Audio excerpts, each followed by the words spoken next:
E de tanto falar deles, seguro que moitos pensastes xa en sair recoller cogomelos esta fin de semana, pero moito ollo se escoitastes cos que colledes que poden ser perigosos. Que precisades axuda? Pois mirade Promóvil, ou mellor aínda, mirade primeiro para a seguinte reportaxe e despois Promóvil. Bueno, pois estamos na Universidade de Vigo, que foi onde ti estudiaches. En efecto, fixen a carreira de Bioloxía, pois acabei no ano 2000, máis ou menos. Logo fixen a miña tese de licenciatura no Laboratorio de Micoloxía sobre a microbiota das fragas do Eume. Cando entrei aquí era un mundo que non coñecía, pero bueno, coñecín a Marisa, empecé a traballar con ela, empecé a descubrir o que era o mundo da micoloxía, un mundo moi variado, que cumple un papel moi importante no desenrolo dos ecosistemas. E calquera pode descargar, por exemplo, eu aquí no meu aparello, podo descargar esta aplicación? Sí. Buscas, o nome sería Mico de micoloxía e Key de clave en inglés. Xa ves que aparece o bonito icono da aplicación. Cousa importante, é gratuita. É gratuita. E agora simplemente sería darlle a instalar. A instalar. A aplicación é moi, bueno, pídeche permisos, un para almacenar os datos que é necesario, e outro o que é internet, xa que os datos descárganse para, como decíamos, alixeralo, descárgase de internet. Canto ocupa?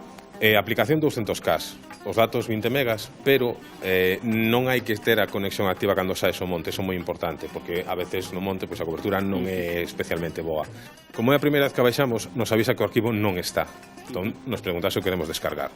Entón, aí ahora mesmo está conectando co servidor onde están almacenados os datos e os empeza a baixar. Entón, isto vai levarlle uns minutiños.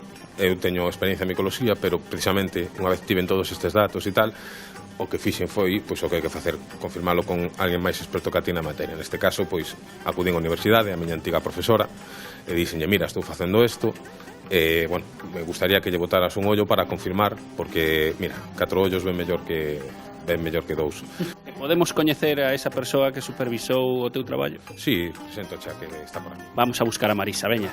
Mentres descarga, vamos a buscar a Marisa. Hola, que tal, como estáis? Que tal se portou o rapaz? Tiñas ideas claras cando chegou aquí co proxecto ou houbo que conducilo e reconducilo moito? No, Xan é unha persoa que casi sempre ten as ideas claras.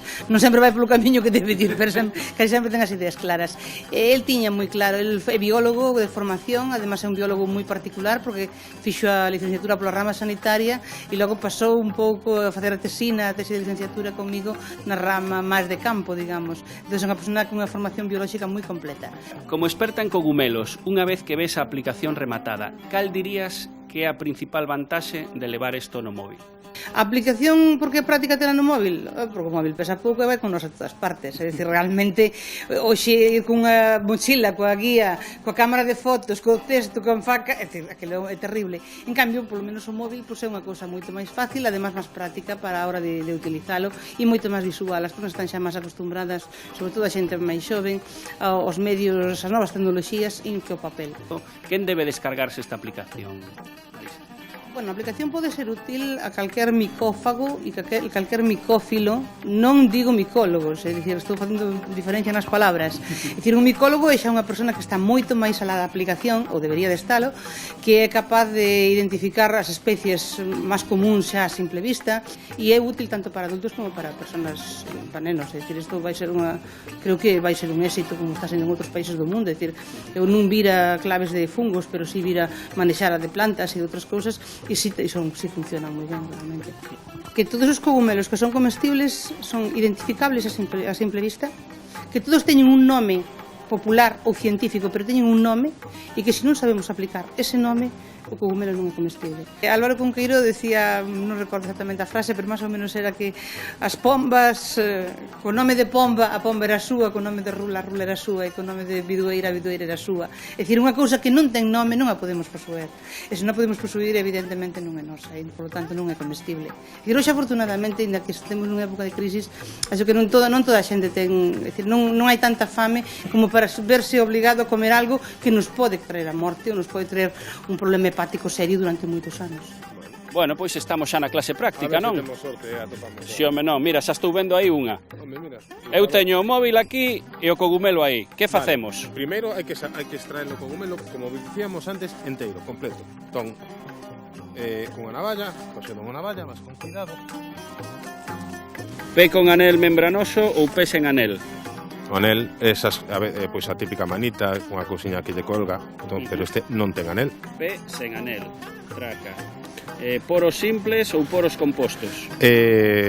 Neste caso, os poros compostos soen ser, ves que hai un poro e dentro hai outros poros. Estos son simples, o sea, son únicos poros. Poros simples, sombreiro moi bisguento ou sombreiro pouco ou nada bisguento? Toca. Isto Non. Sombreiro pouco ou nada bisguento. en efecto. É bo comestible, cociñado ou cru? Aí temos a solución. Que hai que confirmar? Pois mira, sombreiro moi carnoso, de até 30 centímetros de diámetro, hemisférico, e coa marxa excedente, ves que este borde sobra. Bueno, dixemos ao principio que non sabíamos moi ben se íamos a móviles ou a cogumelos, ao final fomos a móviles porque aquí está a chave para encontrar os mellores cogumelos.